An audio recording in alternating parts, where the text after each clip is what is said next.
In the name of the Father, and the Son, and the Holy Spirit. Good morning. Good morning. Outstanding. It is quite probable that very few of you have ever heard of the name Dave Camarillo. Dave's father was a very well-respected judo competitor a few decades back. And so from the time Dave was 5, he and his brother were raised on the mat, training in judo, competing in judo. By the time he was in college, Dave had started to make a name and a reputation for himself as one of the top people in his area in the sport. But a knee injury got in his way. And so he switched over to jiu-jitsu, which as a lower impact sport would allow him to continue to compete even with the knee injury. And he quickly dominated the landscape there, going on to win multiple international competitions, becoming a top name. And in the last decade, you could see him as one of the top trainers and top cornermen for the best fighters in the UFC, the Ultimate Fighting Championship. For those of you who keep up with the sport, you can often see him back there helping, training, and being the talisman for those greats. The man is a champion. He has trained champions. And the rest of us, we flock to be around such people and have contact with them because we want to learn what the price of success is. We want to learn how we can pay it, how we can have some of it for ourselves. But it turns out that these champions, they're perpetual learners, and they view success very differently than the rest of us do. When asked, Dave is quoted as saying that success is one of the worst teachers.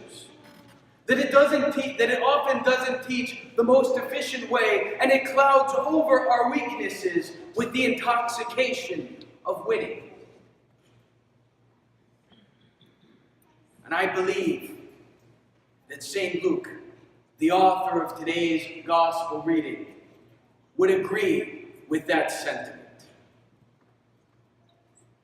Because before the apostles were called apostles, they were called something else. That word apostle, apostolos, means those who are sent out, those who are sent forth. And before these men were sent forth into the whole world to preach the gospel, they first had to learn it. Before they could be apostles, before they were sent forth, their primary designator, their first identity was mathetes, learners, disciples. In today's gospel reading, Jesus introduces himself to the man who will be the chief among these disciples, among these apostles, Peter. But he doesn't meet Peter in the context of a great success or joy or peace. He meets Peter in the context and realm of complete and utter professional failure. Because Peter and his crew had been out all night. They had been fishing. They exhausted themselves and they caught nothing. It was time to head back. It's been a good show, boys. We gave it a shot. They come back in, they're ready to turn it, and suddenly this Jesus appears, takes out a boat, starts teaching them, and tells them to send the nets down one more time. Haven't we failed enough for one day? We're exhausted, we're spent. Isn't it enough? We've tried. Nevertheless, they do send the nets down again, and they catch a great number of fish. We have a problem in our spiritual life, and that problem is not the existence of hardship. That problem is not the existence of pain or suffering or unfairness or anything else. The problem in our spiritual life is that we have accepted a lie.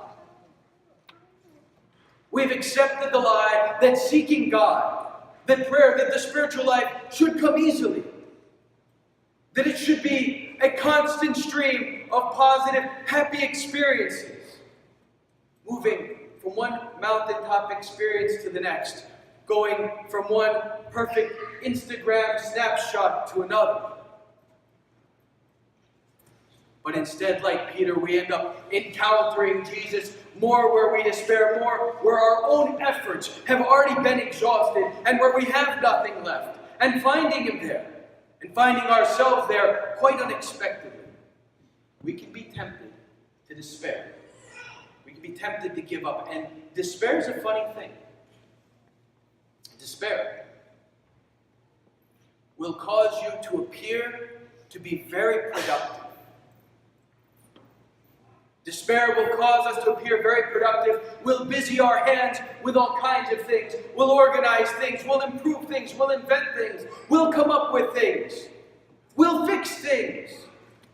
And we'll be busy with a great, very many things, in so long as it keeps us distracted from the one thing necessary, from prayer, from facing that failure that we'd really just rather not deal with or look at. Peter knew fishing. The man knew fishing. And if only he had responded to Jesus, I've been doing this for 25 years. I know what I'm doing. I've tried everything. Look, I've exhausted myself. I've been at this job longer than you've been in town. We've always done it this way, and I know that it's not going to work. And if Peter had responded to him that way, then he would have missed his vocation. All of those lives that he's touched, all of those souls that he would help save would be impoverished if he gave up right where a lifetime of professional experience told him it was reasonable to do so. And he never would have known that just beyond that, just on the other side of that moment, everything he was working for was waiting. I know that a great deal of you are tired. You're worn out. You're bogged down by the cares and difficulties of life. But championship, greatness, success is not built on winning. It is built on failure. Faith is not built in ease and in comfort. Faith is built in hardship and heartache. On long, fruitless night after long, fruitless night. And where we fail and are exhausted and are worn out, it is there and nowhere else that Jesus waits to meet us. So, my brothers and sisters, if life seems hard, I have good news for you. You're in the right place.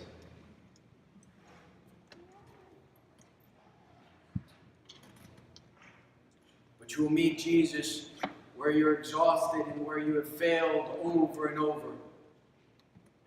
And if you give up when it makes the most sense to do so, you'll miss it. The price of success is failure.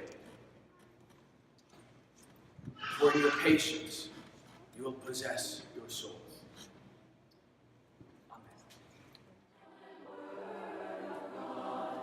Amen.